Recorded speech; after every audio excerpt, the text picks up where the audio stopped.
سیدنا انس رضی اللہ تعالیٰ عنہ اس روایت کے راوی ہیں اور وہ فرماتے ہیں من كانت الآخرۃ ہمہ جعل اللہ غناہ فی قلبہ، اگر انسان کی عمل کی کیفیت یہ بن جائے کہ اس نے آخرت کو بہتر کرنے کے لیے کرنا ہے، اللہ تعالیٰ اسے 3 انعامات تو نقد عطا کر دیتے۔ پہلا انعام جعل اللہ غناہ فی قلبہ، اللہ تعالیٰ اسے دل کا غنی بنا دیتے۔ کیا مطلب دل کا غنی؟ وہ اپنے اس کام پہ اس قدر مطمئن ہوتا ہے، اس کو دنیا جہان کے اعمال سے اتنی خوشی نہیں ملتی جتنی اس عمل سے خوشی ملتی ہے، پھر اس خوشی میں وہ دنیا کی تمام خوشیوں کو بھول جاتا ہے، اور اس خوشی کے سامنے دنیا کی تمام خوشیوں کو جو خواہشات کی تکمیل سے انسان سمجھتے ہیں ملتی ہیں، ان کو ہیچ اور نیچ سمجھتے۔ وجمع له شملہ، اس خلوص نیت سے کیے گئے کام کی وجہ سے اللہ عز و جل اس کی زندگی کے امور کو مرتب اور منظم فرما دیتے۔ اس طرح ہر کام ترتیب سے ہو رہا ہوتا ہے، اور انسان جیسے جیسے وہ کام مکمل کرتا جا رہا ہے اس کو مزید سے مزید خوشیاں ملتی رہتی ہیں، اور اس کا سفر آسان ہو رہا ہوتا ہے، اور وہ محسوس کر رہا ہوتا ہے کہ وہ حلاوت اور لذت اس کے دل میں اللہ عز و جلال پیدا فرما رہے ہیں، جس کے نتیجے میں وہ ہر کام میں ہر وقت اپنے آپ کو کمر بستہ رکھتا ہے اور پابندی کے ساتھ اپنے امور پہ نظر رکھتا ہے۔ یہ صلاحیت اس وقت ملتی ہے جب انسان اللہ کی رضا کے لیے کوئی کام کرتا ہے۔ وَأَتَتْهُ الدُّنْيَا وَهِيَ رَاغِمَةٌ،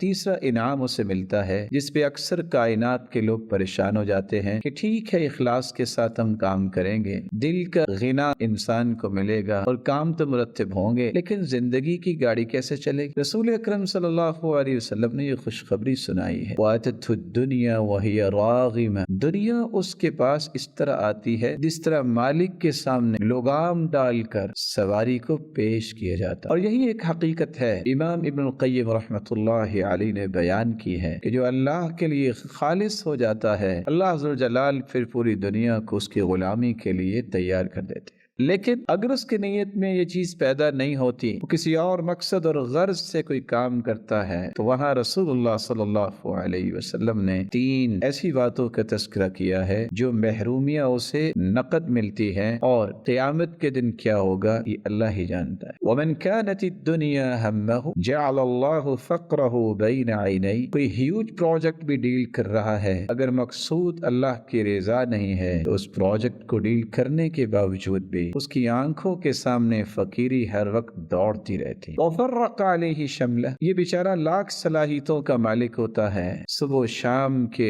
اوقات کو اس قدر وہ ان ڈیٹیل لے کے چلتا ہے، لیکن اس کے امور مرتب نہیں ہوتے۔ وہ ایک کام کرتا ہے اور دوسرے کے لیے سوچتا ہے، پہلا بھول جاتا ہے۔ یہ بے ترتیبی اور بد نظمی اس کی اپنی ذاتی زندگی میں اس طرح آتی ہے، بلکہ اس کی جو قلبی خلفشاری ہے جو اس کو پریشان کرتی ہے، اس کو توڑ کے رکھ دیتی ہے اور بکھیر کے رکھ دیتی ہے۔ وَفَرَّقَ عَلَيْهِ شَمْلَهُ وَلَمْ يَأْتِهِ مِنَ الدُّنْيَا إِلَّا مَا قُدِّرَ لَهُ، لیکن اس بندہ مسکین کو یہ بھی پتا ہونا چاہیے کہ تیسری محرومی یہ ہے، وہ تو شاید سمجھتا ہے کہ میرے 10 انگلیوں کی محنت سے بہت کچھ مل جائے گا، ملے گا اس کو وہی جو اس کے مقدر میں لکھا ہے۔ اس لیے کسی بھی کام سے پہلے نیت کو خالص کر لینے سے زندگی کے ایک نہیں 10 راہیں اللہ تعالی آسان کر دیتے۔